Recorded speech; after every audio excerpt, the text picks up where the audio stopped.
अनेक जण झोपेत घोरतात. प्रामुख्याने वजन, वय आणि एखादा आजार ही घोरण्याची कारणं आहेत.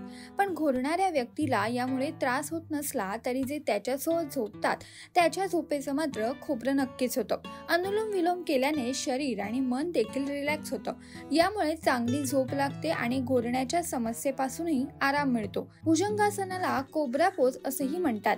यामुळे शरीरात ऑक्सिजनचा प्रवाह सुधारतो आणि घोरण्याची समस्या दूर होते. सर्वांगासनाला शोल्डर स्टँड देखील म्हटलं जातं. हे आसन नियमित केल्याने शरीरातील ब्लड सर्क्युलेशन सुधारतं.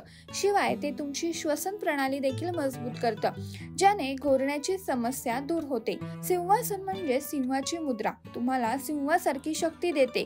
हे आसन नियमितपणे केल्याने केवळ घशाचं आणि चेहऱ्याचे स्नायू बळकट होत नाही, तर त्यामुळे तुमची श्वसन नलिकाही उघडते. अशा स्थितीत झोपताना सहज श्वास घेता येतो आणि घोरण्याची समस्याही दूर होते.